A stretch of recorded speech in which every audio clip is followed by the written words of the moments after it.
Hello, and welcome to this workshop on how to create a Mercury inventory on basic data.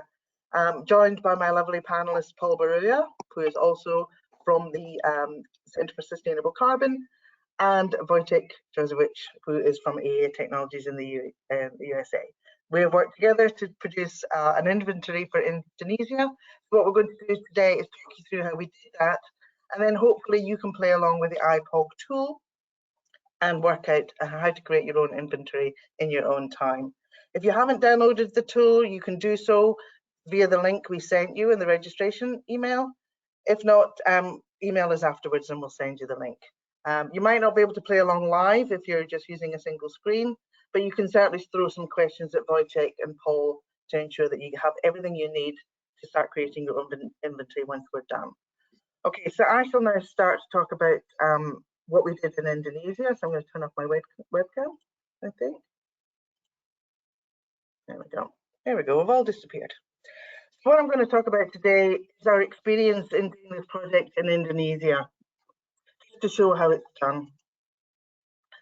So first of all, who the ICSC are, what we do, the background to the work and the learning process that we went through to create this data set. Paul will then talk us through the data collation. Wojciech, as I say, will talk us through this IPOG magical mercury emission estimation tool that we have at our disposal, and then an open discussion where you can throw questions at us.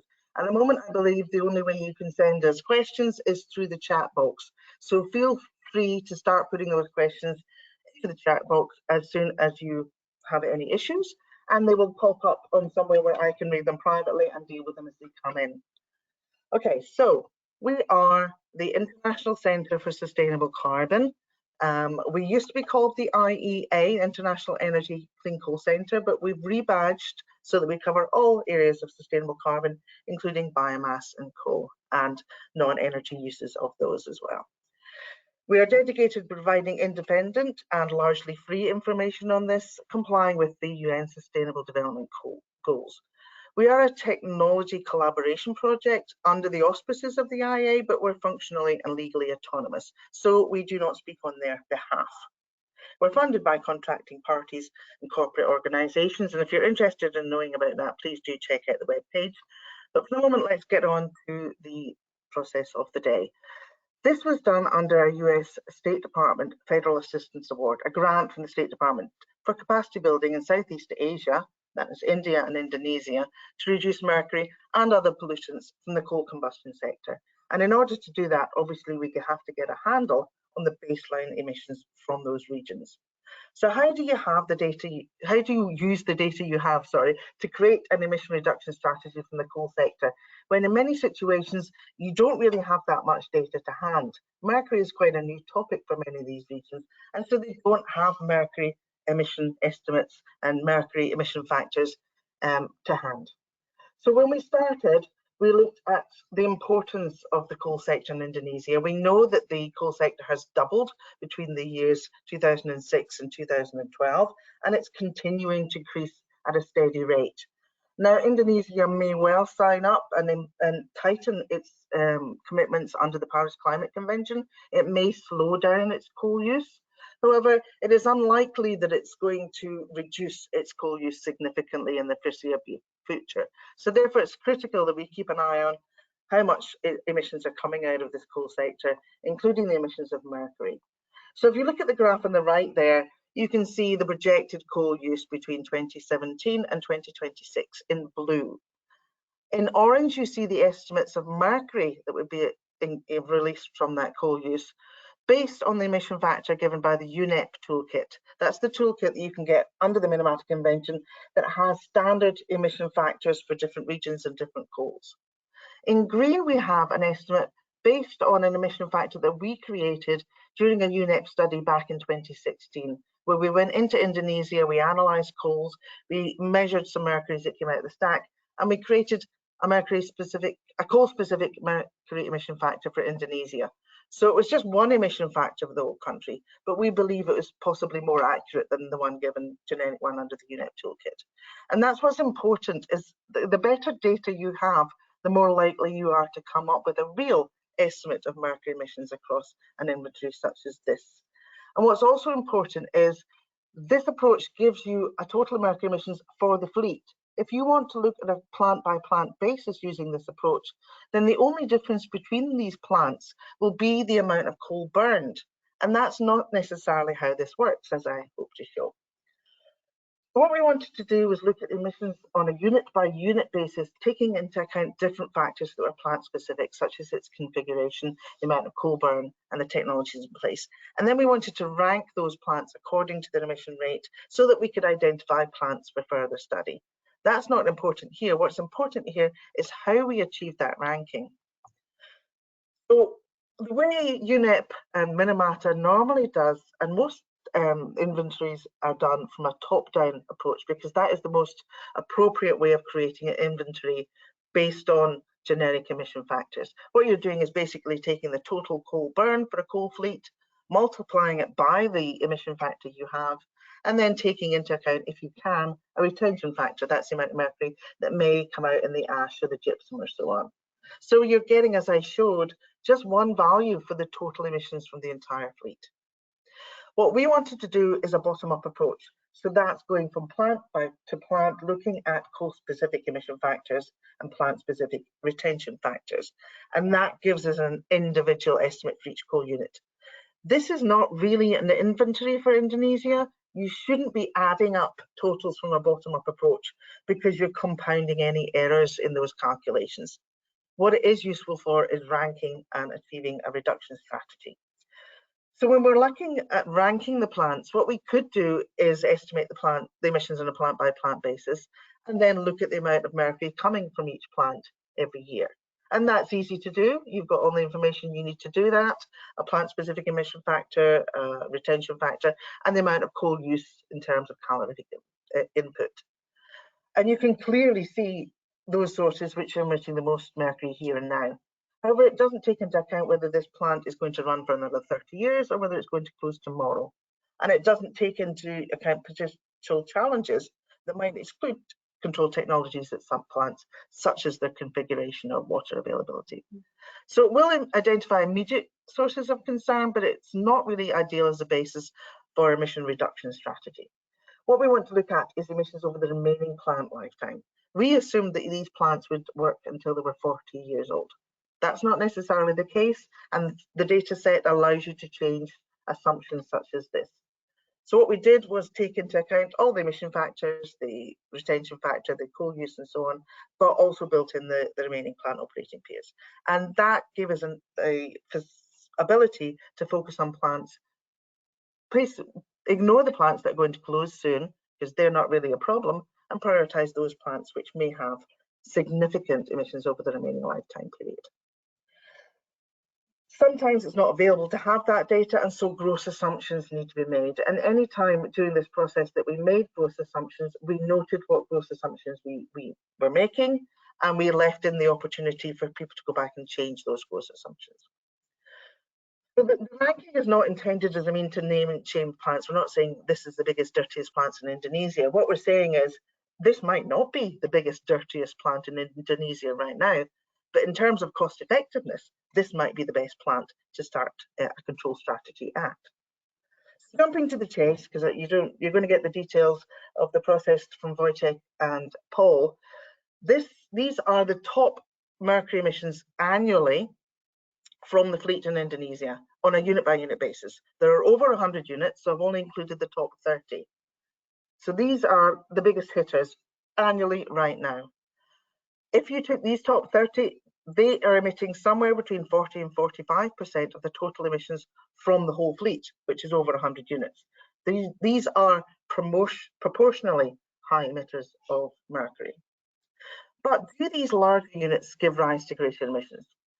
We broke it down into mercury emissions per coal on a calorific basis, which gave us the power to look at how much was coming out per unit size. And what we see is quite a big scatter there. Yes, some of the larger units are emitting a large amount of mercury, but so are some of the smaller units. Any strategy to say, okay, let's target only units over 600 megawatts, over 500 megawatts, may miss high emitting 400 megawatt plants and may hit plants that are 600 or 700 megawatts that aren't actually emitting that much mercury, and that's not a cost-effective strategy. The plant size is not the most important factor. The amount of mercury is going to depend on the amount of coal burned at these plants, how often the plant operates. Sometimes they run at low load, sometimes they're flexing plants, sometimes they're base load plants, and also how clean the plant runs. Is it efficient and producing more power for less coal, in which case it's going to be producing less mercury for less coal. So let's look at what we call the fleet emission intensity. So this is the amount of mercury emitted per gigawatt hour of electricity produced. So the lower the value here on this graph, then the less mercury these plants are producing over the same amount of electricity produced. And what we see is a real scatter. You can't say that larger plants are necessarily more efficient with respect to mercury emissions. They're all somewhere between practically 0 and 70 grams of mercury per gigawatt hour. Nothing to do with plant size. There are, of course, these, I'm sure your eyes are being drawn to these two plants in the top left. The topmost one is Ombalin, which is a mine mouth plant that's, if it hasn't closed already, it's about to close very soon. It's burning low quality coal, and it's obviously doing so very inefficiently. And yes, we have planned a study there. But these other plants, the plant size is not really the most important factor. Once again, some plants are very clean burning. If you're drawn to this average line here, this is the average mercury emission rate of coal-fired power plants in the USA in 2004, before the MATS rule came in. This just shows you that the average mercury emissions from the Indonesian coal fleet are in the same order of magnitude as those plants in America a decade or so ago. Basically, some units emit an order of magnitude more mercury per gigawatt hour of power produced, and that is where you focus when you're trying to get cost-effective mercury reduction. Very quickly, this is what we did. This is the remaining lifetime mercury emissions of over a ton of mercury over the remaining lifetime of these plants. Obviously, lots of different variables in there. For example, Cirebon is perhaps one of the newest plants in Indonesia. Therefore, its emissions are high because it's got the longest remaining lifetime to run. If we look, interestingly, at the same data, but overlay that with the lifetime sulfur emissions we expect to come from these units, we can see that there's often plants that emit both high levels of mercury and high levels of sulfur, and the sulfur is in yellow there. But examples of plants such as Cirebon and perhaps Punagaya there, which have relatively low levels of sulfur. So while many of these high sulfur emitting units may be immediate targets for sulfur control and will bring down mercury at the same time, should a plant such as Cirebon go for a coal blending option to reduce sulfur rather than FGD, then it may have an issue with the uncontrolled mercury emissions. Obviously, this is entirely speculation, and there's no way Indonesia should be basing any control strategy based on my ramblings. What I'm trying to show here is this data gives you the power to speculate in this way and propose strategies that may or may not be relevant. Interestingly, we also got data for wet limestone or seawater limestone FGD systems, and they were surprisingly high. Of course, these are based on estimates, not measurements, but what we see is these plants on the left are emitting almost as much mercury as plants without FGD. And that concerns us for two reasons. Either our estimate isn't working properly, or these plants do have high emissions through an FGD, in which case there's either a problem with the FGD or the mercury is in such a high elemental form that it's not being captured. If it's the latter, then there are simple ways of reducing that mercury quite effectively. So the factors affecting the mercury emissions are the mercury content of the coal, the efficiency of the plant, and the presence of control equipment, which lets you work out the grams per gigawatt hour, the years left to run, obviously, and the utilization rates of high factor, high capacity plants. So just to say that if you're working only on a top-down inventory approach, you're not going to get this insight. You're not going to know about the effect of plant size. You're not going to appreciate the importance of the mercury intensity, nor are you going to be able to discriminate between plants based on that. And so we're trying to, at this stage, move to a control strategy proposal for Indonesia, which will focus on co-benefit through SOx control, but also bear in mind that from some of the data we've seen, we may have to take some Mercury-specific strategies into account in some plants as well. Basically, action at a small number of plants could achieve cost-effective mercury reduction far more effectively than any blanket requirement or blanket legislation across the fleet. And we only know that because of the level of insight we've achieved through the data we produced. Technical report is there. You can get it as a one-click download from the website. If not, email us and we'll send it to you and keep up to date with that. I'm now going to hand over my screen to Paul Baruya to see as he looks at the data collection stage. Thank you. Hi, thank you, Lesley. I'll just wait for the slides to come up. I hope you can hear me okay. Thanks for inviting me to present. I'll be explaining, okay, show my screen, sorry. Here we go. Okay, great. I'll be explaining how we acquired and estimated the criteria for inputs for the IPOG mercury emissions modelling. I should give ultimate credit, however, to BCRC of Asia, the Basel Convention Regional Centre for Asia, that created a list of coal power units with their annual performance, such as hours of operation, plant efficiency, emission control systems, and fuel quality, which are all absolutely mandatory in order to get accurate mercury emissions modelling outputs. But our task was to build on this list and extend the data sheet, as I shall explain later on in this presentation.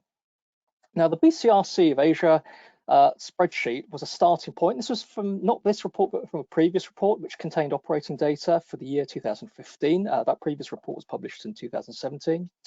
It contained roughly 100 units, each of which had some 20 criteria, which I've shown here, grouped as follows: unit detail, performance, emissions control, and fuel quality. I won't read through all of these criteria, but I should add in a couple more. There were other criteria such as economizer oxygen levels and loss on ignition and boiler conditions, so much more sort of technical details required for the IPOG modelling. These are the basic criteria needed for that model, run by colleagues at Atlantic Energy Associates, who shall be presenting after me. So the overall process of data gathering started, as I said, with the BCRC initial list containing operational data for the year 2015. This same list was then updated with 2020 operational data, as well as fuel quality information, again acquired by our colleagues in Indonesia. Then the last stage came from the World Electric Power Plant Database, or WEP 2020. And what this was intended to do is to extend this list to plants that were commissioned since 2015 up to 2020 and beyond, if you wanted, because there is information in there on plants that are under construction. This database, the WEP database, added almost 10 gigawatts of plants that were commissioned between 2015 to 2020, as well as another 30 gigawatts of plants that were under construction, for commissioning from 2021 onwards. Of course, the data for commissioning dates will have altered as a result of the COVID pandemic.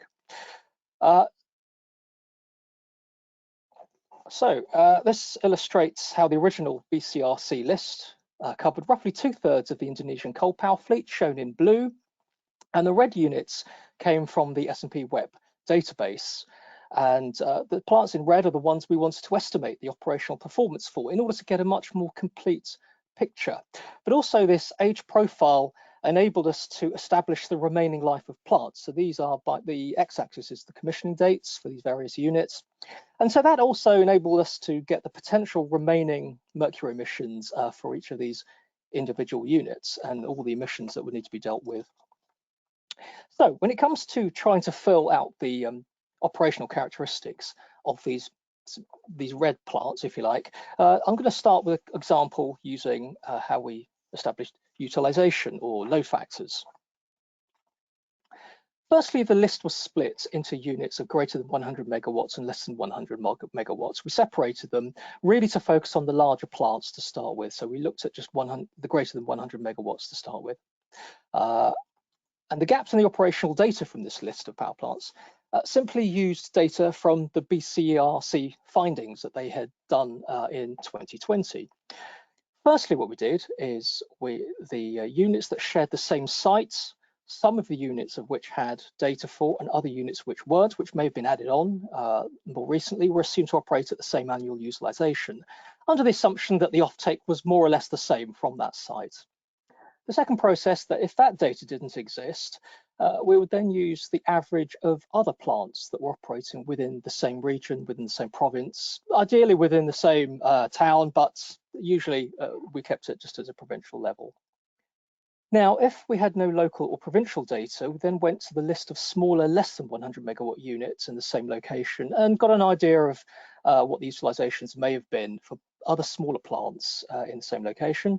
And the last process, if we couldn't even get data from that list, we would use the average utilization in adjacent provinces. So the approach was somewhat crude and simple, but it was logical, it was timely, it was quick, and it was certainly fit for the purpose at the time.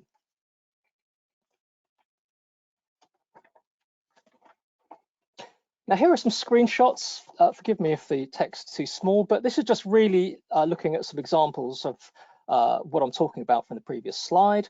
On the left-hand side, I've taken the average utilization from a unit which is located adjacent to a unit on the same plant site. And so I just took the averages of the other two remaining units where the data are known. On the right-hand side, I've taken the average of other units operating in the same province. In this case, the province is Banten. So I've just taken the averages of other sample plants, and very much a straightforward process. I should add that a lot of the data were later validated by the Ministry of Energy and Mineral Resources and the Ministry of Environment and Forestry to ensure that we were in the right ballpark.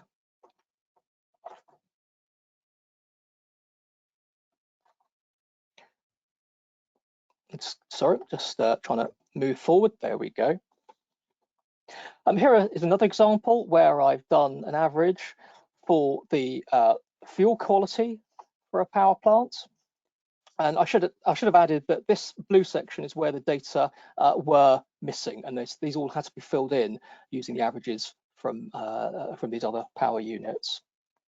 On the right-hand side, we use benchmark values for modern coal plants for power station efficiencies. And in these blue sections, you can see here we took a benchmark ultra supercritical plants 45%, for supercritical plants 42%, and for subcritical plants, if we didn't have any efficiency data, we took an efficiency of 38% net LHV in all cases. However, for the purposes of IPOG simulations, you can use any value that is fit for that unit. If you find better information, or if we had better data from literature searches, or if data came subsequently, then you obviously use the better data, and you can just type over these benchmarks. These benchmarks were merely used for guidance. Now, this chart illustrates the spread of utilizations, very similar to what Lesley has shown before. This is for the spread of utilization for the Indonesian fleets with the plant unit size on the x-axis. So we had a fair amount of data to work with, but you can see there's a lot of spread and there's a lot of variability. These charts illustrate the variability from province to province, showing how different regions exhibited different operational characteristics. The chart on the right-hand side was the utilization calculated from a different set of data, and I calculated this for the whole of Indonesia using IEA data and the WEP database. But this acted as a form of overall validation to compare with the overall average from the overall regions. So that was fairly satisfactory. And finally, we applied score for each criteria. You can see here for capacity, remaining life of the plant, operational load, so on and so forth. The criteria is based on their potential negative impacts on the environment, presented in this heat chart, scoring 1 to 5, where 5 has the highest impact and 1 has the lowest. Now, the score of 5 would have gone to typically the largest plants with the highest utilization.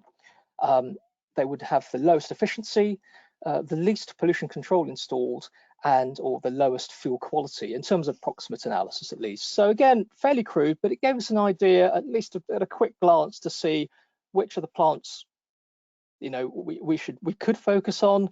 But IPOG ultimately gives you the answers that you're looking for, which will then, you know, obviously much more refined approach. This was just a first pass from which the IPOG Mercury emission simulator would give you the more exact answers.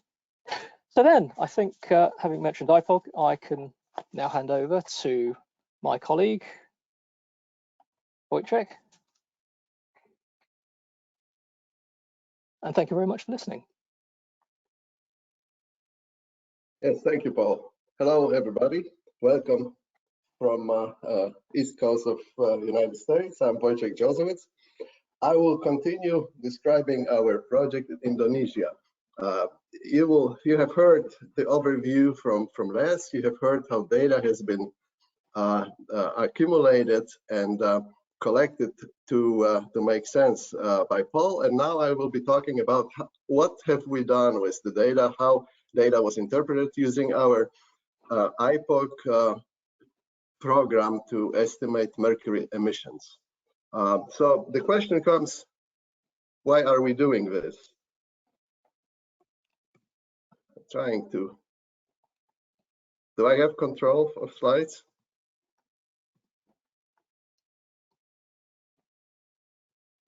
Yes, use arrow. Yes, use the up and down arrow, usually helps. It just won't switch slides for me. Just a moment. One more time. Now we're going. Okay. So the question comes, why are we doing this? Of course, other than all of us being nice human beings caring about the planet, there is UNEP's convention on mercury, Minamata Convention. So I will spend a brief moment describing the implications of that, and then give an overview of some of UNEP tools. I will, of course, introduce the IPOG and describe how we manipulate, how we utilize IPOG to arrive at information on the mercury emissions. And I should say, mercury emissions are considered in light of Minamata Convention as a multimedia consideration. I will show you an example of plant modeling and how we evaluate data that has been generated by IPOG. And if we have time left, I will demonstrate live how IPOG works.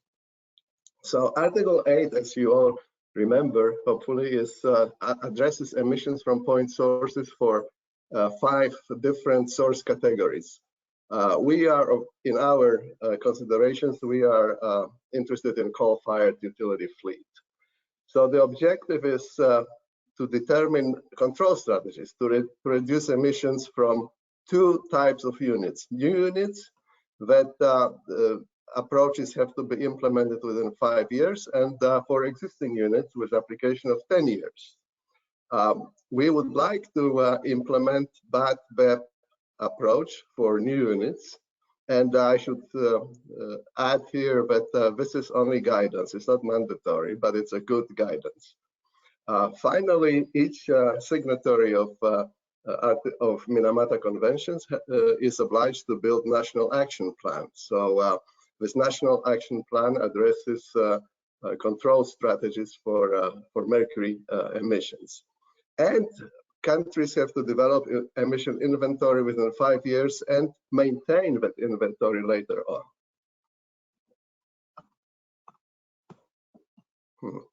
My thing is just not cooperating with me here.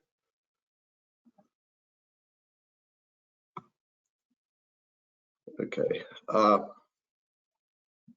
So let's talk about BAT-BEP emissions for reduction of mercury. We want to use UNEP methodology that's been tried over the years in numerous countries over the world, and implement compliance, like I said, with BAT-BEP mentality and BAT-BEP advice. It's important to cooperate, of course, with local officials because they know their situation on the ground the best, and they can advise as far as sites and technologies to be selected for any consideration. It's important to provide full compliance with broader national action plan. The implication of national action plan being that not all sources have to be addressed, and country has discretion to select units that they want to modify or reduce emissions of mercury for, on the condition that they address 75% of their emission. And then, because of this approach, it may be sometimes cost intensive. It's important to coordinate with regional and global initiatives for alignment with multilateral funding institutions, like, for example, GEF. So now now that we know why we using the IPOC, let me tell you briefly what IPOC is. It's a computer program developed by Nixa Associates for UNEP. When we were preparing to assist UNEP with formulation first and then early implementation of Minamata, we realized that we needed a tool that would be able to predict mercury emissions for different technological approaches, and both for it's important that this tool be usable for both novices and experts alike. The IPOC is a younger sibling of POG, Process Optimization Guidance Document, that's been also presented for UNEP, and it's utilizing decision tree approach when user considers implementation step by step. IPOC has several input screens that I will show you later. The first one is post-combustion control, when we're addressing technology that may be on site. Then specifically mercury controls, followed by call properties, and it has capability of either using pre-programmed types of call, or it can be using calls defined by user, or it can even simulate usage of blends of call. This initial inputs are followed by description of furnace condition and mercury control parameters, and finally the last screen is the calculation screen that produces the numbers. So as you can see from this input screens, it enables users to input many different variables and hopefully allow them to rank order control options according to their required mercury control numbers. So as I described, IPOC is a younger sibling of the POG. So you have your POG parameters on the left-hand side and IPOC parameters on the right-hand side. The arrows point to different approaches to benefit maximization, co-benefit maximization, or dedicated mercury controls like injection of activated carbon. Activated carbon injection is what ACI stands for. There are certain considerations that POG addresses, but they are less frequently uses, and therefore we decided that it didn't make much sense to include them into the IPOC. For example, injection of calcitic sorbents into the duct, or lime injection into the boiler. These are options used less frequently.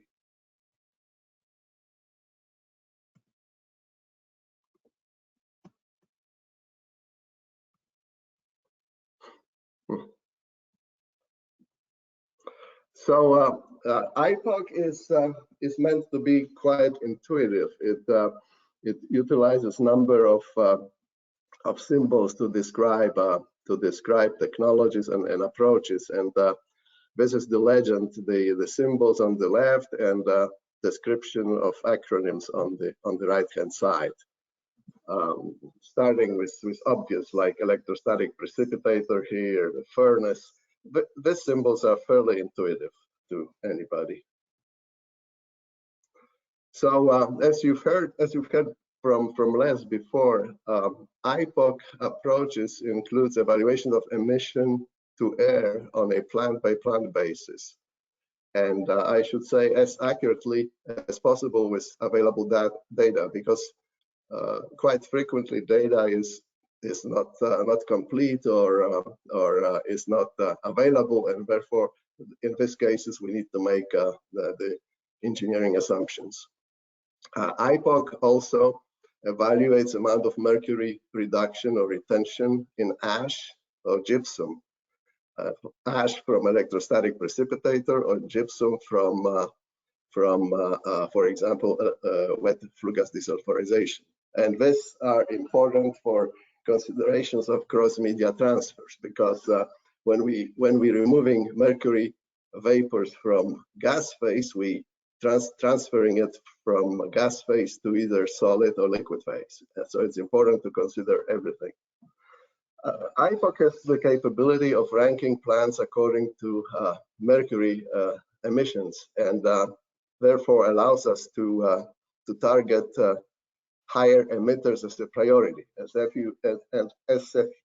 you've heard before, again, considerations of high emitters may be described as remaining lifetime emissions of mercury or mercury intensity per unit of electricity generation. Often it's more impactful and important to consider remaining plant lifetime emissions.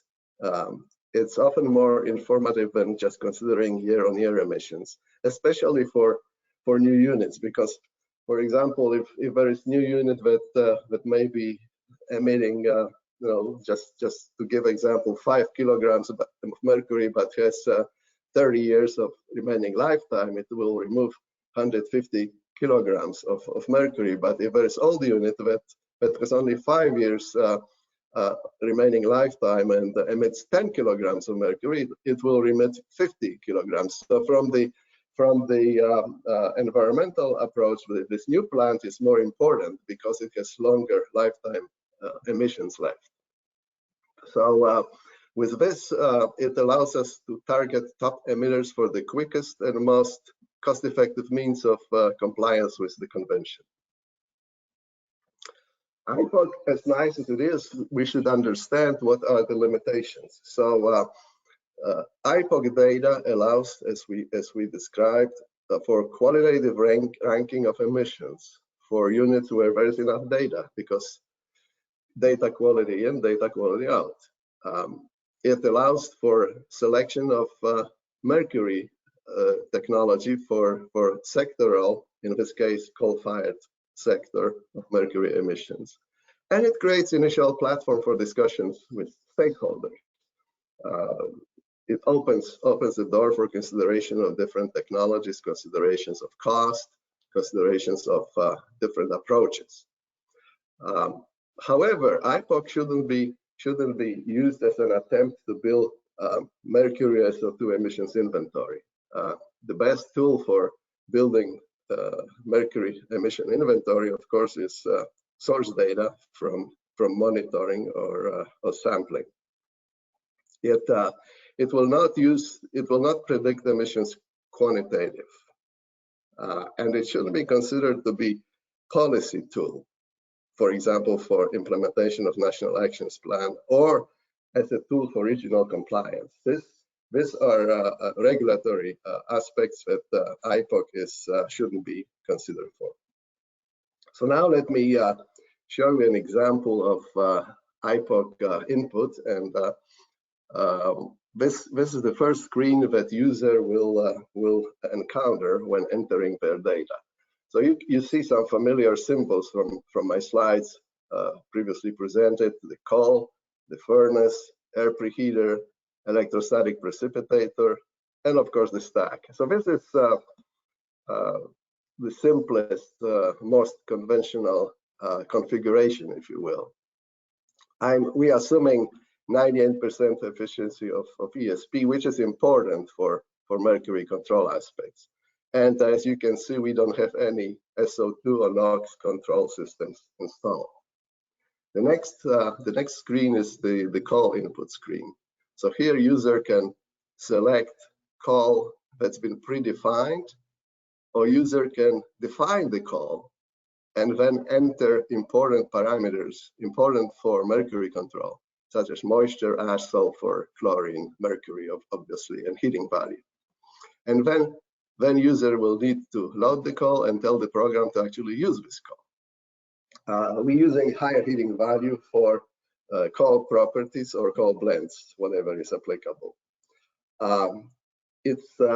It's important to remember that sulfur and chlorine and bromine contents, these elements can significantly affect mercury behavior in the plant and mercury removal.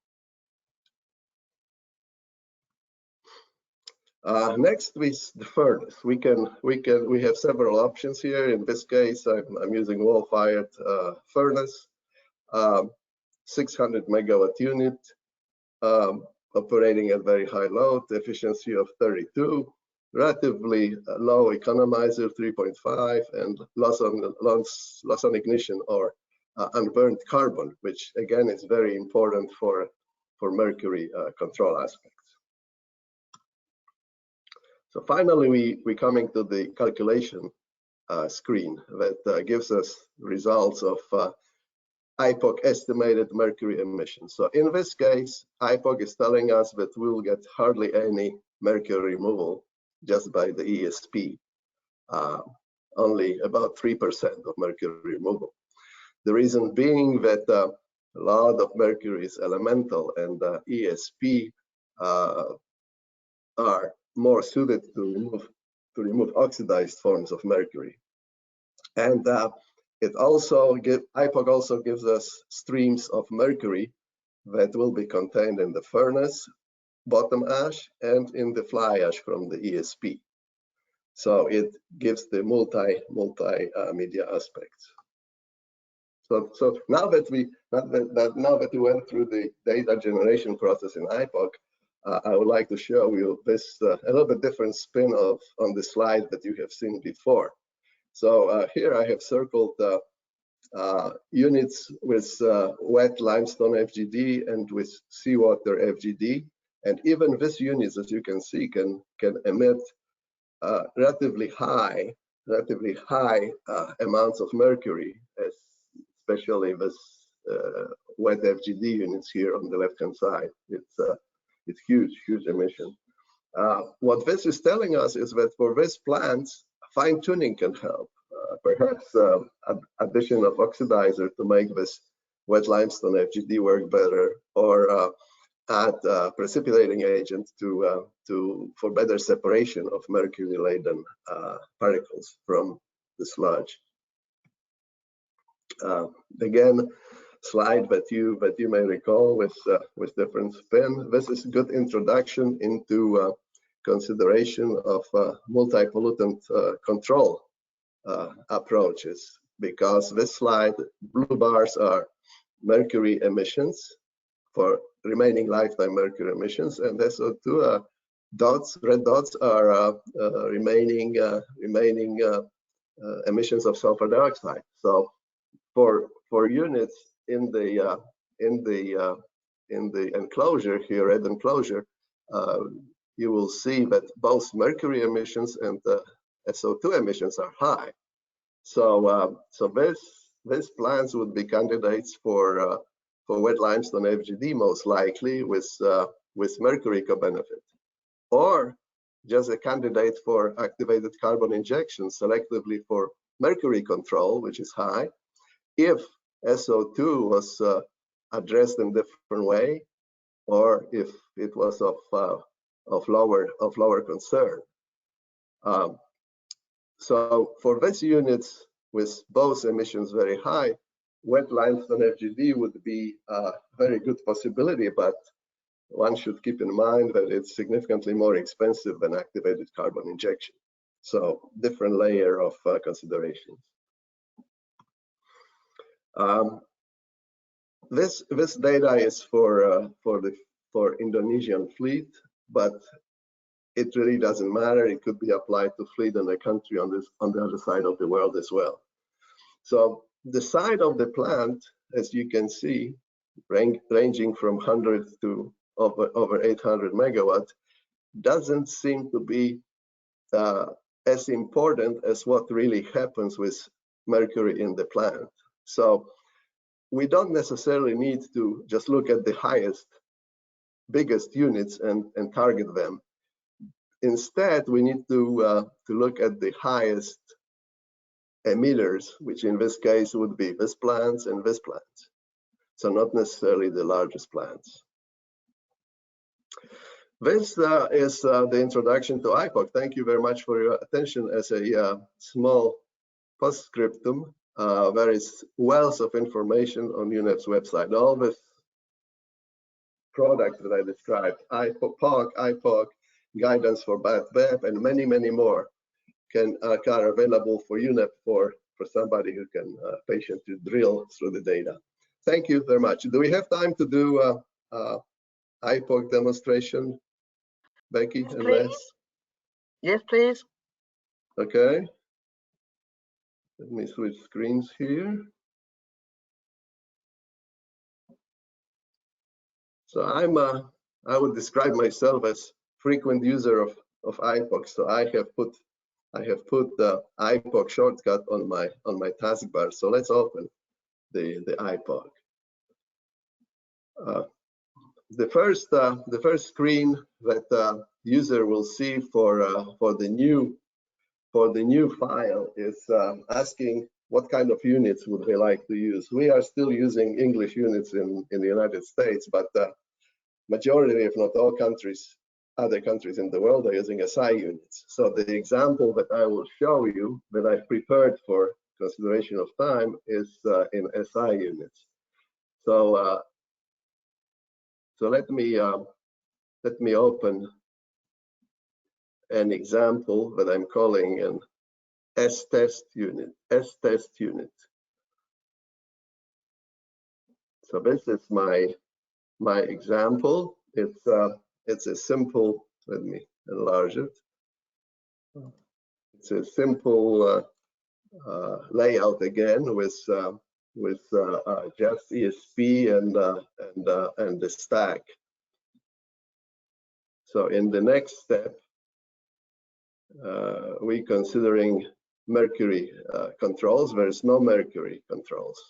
Okay, then we're selecting call properties, and the call in this case, I have preloaded call that is called Suralaya call that is relatively low sulfur, below 1%, also low chlorine, which may have implication for mercury control, and I would say medium range mercury content.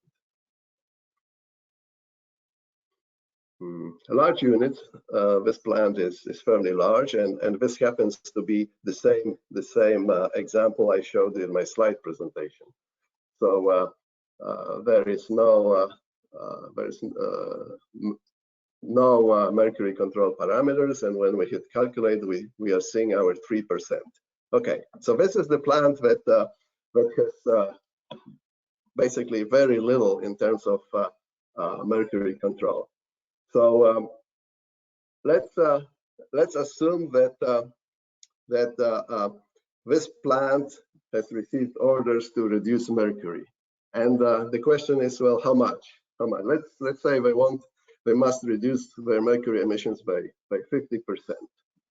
Now they have considerable SO2 SO2 emissions. So one of consideration may be to add wet flue gas desulfurization, which is this symbol here. So we've added wet FGD.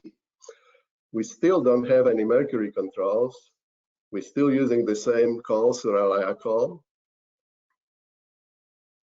Same conditions. no mercury control, as you remember. And when we calculating, it shows that we can now, with wet FGD, we can remove about 17%, which is much better than 3, but really far from 50 that we were hoping for.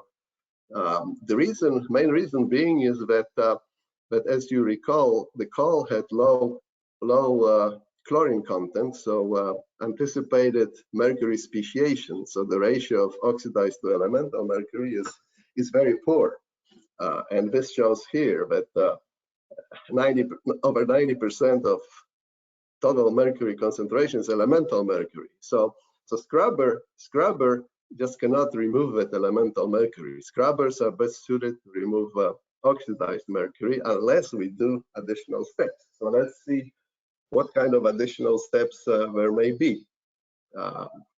Since there is a lot of elemental mercury, let's see what addition of oxidizer could do to shift that the speciation towards oxidized and hopefully improve total removal of mercury. So we're still having the same post-combustion control, but now let's add addition of bromine.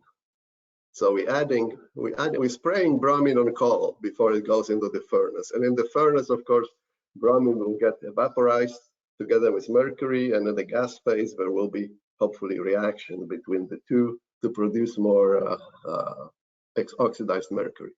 So as a result of this addition, that we using the same coal, the same furnace, and we adding fairly good quality halogen, about 80%, and we're adding a relatively small amount of the oxidizing agent, we're calling it, about 100 ppm by weight.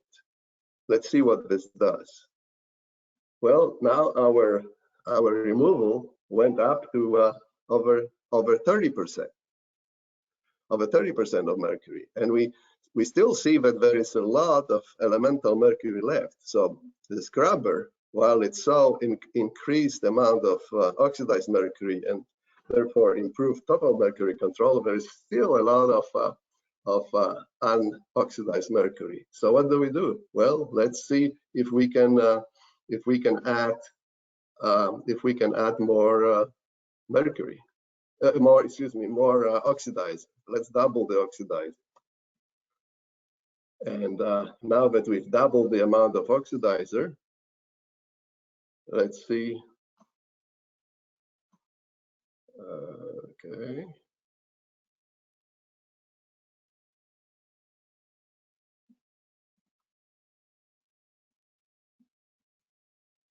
We can see now that mercury removal went to 43%. So we are moving higher by increasing amount of bromine, but we don't want to overdo the amount of bromine because it may have some potential adverse effect on the plant if it's used excessively.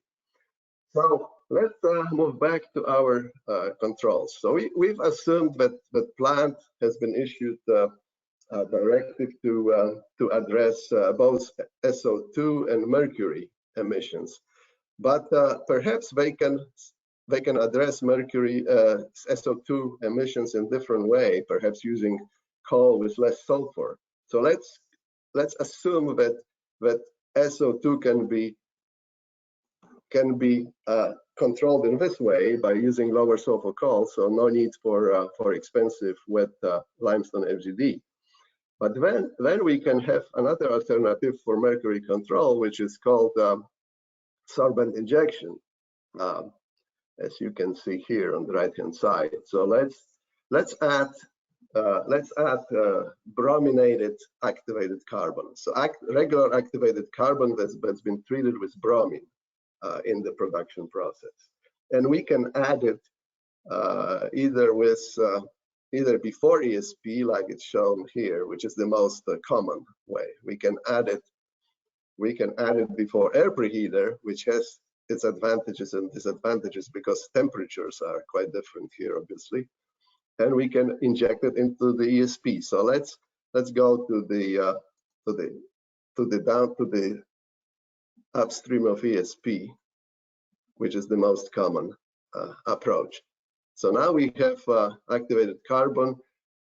We're using the same coal. Remember, coal, relatively low sulfur, low chlorine. We're adding reasonable amounts of activated carbon, and when we hit calculate, we see that our mercury removal efficiency went up to 82%, which this is well above our hypothetical 50% removal of mercury that would be required. So what we could do in the next step, we could dial down on activated carbon carbon addition before the ESP, which you now should know how to do it. So let me leave it at this. Hopefully, it illustrates how IPOC can be used to simulate quite quickly the conditions at any unit. And I should add that this is deceptively simple. Behind those nice icons, there is tons of complicated equations that model goes through. Thank you very much. Thank you, Wojciech. That was awesome. I'm always blown away with the IPOG and just how much you can play with the options for mercury control before you've spent a penny. I mean, not necessarily super predictive. We can't guarantee that what it predicts will happen in practice. But I mean, before you waste any money, you know that your options are likely to be an oxidant and or a sorbent or a multi-pollution strategy. So thank you for that. That was excellent. We do have a few questions that have come in specifically. I'm going to go straight to the one that's sitting on my screen just now. I'm in India, so I might come in at this at the end with some comments that are relevant to where I am and what I'm hearing right now. But do we envisage high ash Indian coals to affect mercury emissions? Yes, we can simulate high ash Indian coals. IPOC has this flexibility. We actually went through the learning process. Initially, we had a maximum of about 10% of ash in coal, and then on our trips to India, we quickly received similar question. Well, what about my coal that is very high in ash, maybe 30% ash? So we dialed up the ash, and we can simulate high content of ash. Now, high content of ash, depending of course on ash quality and efficiency of ESP, may actually be beneficial for mercury removal, because mercury preferably condenses on very fine particles of ash.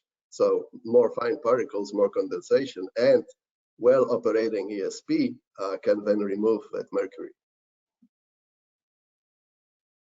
Yep, I hear you. As I say, I'm sitting in Bhopal in Madhya Pradesh right now at a meeting on emissions monitoring, which is fascinating because the Indians are moving super fast on continuous emission monitors, not just for SOx, NOx, but also for mercury. They have an emission limit which is only 30 micrograms per cubic meter for mercury, so it's not that challenging. It's an order of magnitude more lenient than in the US and the EU. But they are starting, at least in Madhya Pradesh and some of the more progressive states, to specify a requirement for mercury SEMS, not just mercury monitoring SEMS at plants. So at a meeting in Bhubaneswar last week, we had over 120 delegates.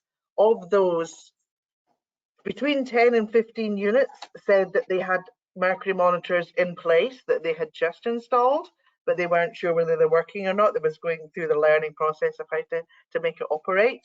And a further 10 were in the procurement phase for a mercury analyzer. So a big market emerging there. And hopefully, you know, within the next year, we will start to see some data, because we're always being told by Indian delegates that their coal is low in mercury, and that they should be their mercury should be easily controlled. But that remains to be seen. As predictive as the IPOG can be, it's not until you've got real data that you can really make a conclusion on control strategies. Would you agree? Yeah, that's a very good point, Les. Indian coals are often relatively low on mercury, but as we hopefully have learned from this 3 presentation, what happens eventually depends on many more factors than just mercury content in coal. It depends on plant operation, essentially. Are there any additional units to control mercury? What temperatures? The stack? All these different aspects. So if mercury in coal is low, that's great. That's nice and dandy, but it's not the whole story. You need to look beyond that. Yeah. And a follow-on question to that is, should coal cleaning at the mine be encouraged more? Is that going to help mercury control?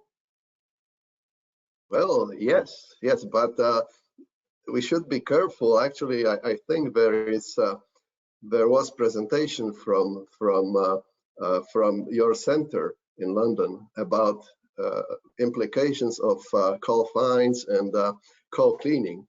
Coal cleaning has been used for a long time, mostly to remove sulfur from coal for control of sulfur dioxide emissions. But as mercury issues came into play 20-25 years ago, we realized that coal cleaning may be beneficial for mercury content as well, depending on the form of mercury, whether it's organic or inorganic. So it may be helpful, but keep in mind multimedia considerations from bad BEP in UNEP. Well, okay, you've removed that mercury from coal. It will not go through the stack, but what will you do with your coal fines that are sitting in the pond? Have you lined your pond well to prevent mercury diffusion into groundwater? Have you covered it to prevent any pickup of particulate mercury that may be sitting still on fines? It's a very good question, and the quick answer is yes, it will help, but you need to be careful what happens next. Absolutely. Yep. Thank you for that. One that I'm going to maybe give to Paul is, what happens when the fleet changes? What happens when there's an FTD invasion across the fleet? How easy is it for you to go back to that data set and change parameters such as that? Fairly straightforward. In terms of what happens when it's installed after? Well, just during, let's say we wanted to predict what would happen in 10 years time, and we know that they're putting maybe 2 FTD units a year. Can you build that into the estimates for the fleet? Oh, that's a really good question. I think, yeah, I think obviously with some sort of plan from the utilities, definitely. Can we guess the rates of adoption of FTD? It really depends on the financial situation of the utility to finance and to get the funding to get the equipment. Then you'll have an order book. Who are the FTD manufacturers? So if the order book gets filled up by one utility, that means if you're a smaller utility, you'll end up going to the back of the queue, which means you've got a longer wait. That's a really difficult question. The answer is yes, with some guidance from India. To get it with any accuracy, plus minus, who knows, 5 years. But if you had dates, I mean, you put them in, type those dates into the data set, or it changes it, and you could get an immediate result in terms of prediction. Yeah, good. Thank you. Yes, predicting what's happening in terms of. Sorry, Wojciech? If I may add, if you recall the slides that showed both mercury and SO2 emissions, SO2 emissions were in red dots. So these red dots were arrived using so-called emission factors for SO2. IPOC does not address SO2 emissions. IPOC has been designed to address mercury emissions only. So we produced SO2 emissions using US EPA emission factors, which is similar to UNEP mercury emission factors. Once you know the type of boiler, once you know the coal and parameters of the plant, you can very reasonably estimate mercury emissions. And of course, as we stated, nothing beats source sampling of CEMs, but reasonable engineering estimate can be made with emission factors. Thank you. Thanks for that. So there's another question for you, Wojciech. You mentioned something about too much brominated activated carbon can affect plant operation. What did you mean by that? Well, bromine above certain concentration can affect, can induce increased level of corrosion at both to the ductwork and to the ESP. And there are some that would argue, and of course you can work around it by using better quality steel for construction, but this is driving your cost. So there is a happy medium in that we want to increase the amount of bromine, because the more bromine the better, essentially, for mercury control. But we don't want to overdo it, because then we running a risk on inducing too much corrosion. And I'm saying the risk, please understand, it may or may not happen depending on how you operate your plant. To give you an analogy similar with, for example, duct injection of sorbents for SO2 control. The key parameter is the amount of humidity in the flue gas for efficiency of SO2 control. The more, the better for SO2. But at certain point, when you start adding too much humidity into your flue gas, you're introducing corrosion, you're introducing pluggage. So just an analogy for mercury. There's always a happy medium. You can't overdo it. Yes, thank you. Okay, we're almost at 2 hours. I mean, we could go on longer, but I've only got one more question here. So we'll answer that, and if there's no other questions, we can wind up. And we're more than willing to answer questions over email if we have not addressed your particular problem now. Also, if you want a one-to-one tutorial with the IPOG, I'm sure Wojciech and I can sit with you, do that, because we really want this tool to be used for national inventories as much as possible. Okay, so the final question, what happens to the mercury? It's not going out the stack. Where is it going? Is it now an issue somewhere else? Wojciech, do you want to take that one?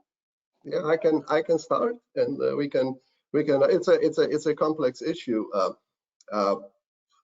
In many countries, in the US as well, the gypsum from wet flue gas desulfurization is used for production of gypsum board for construction, and because these boards, once put into your house, immediately have potential to affect your health, we need to be very careful on how much mercury there is left with wet FGD gypsum before we start producing those boards.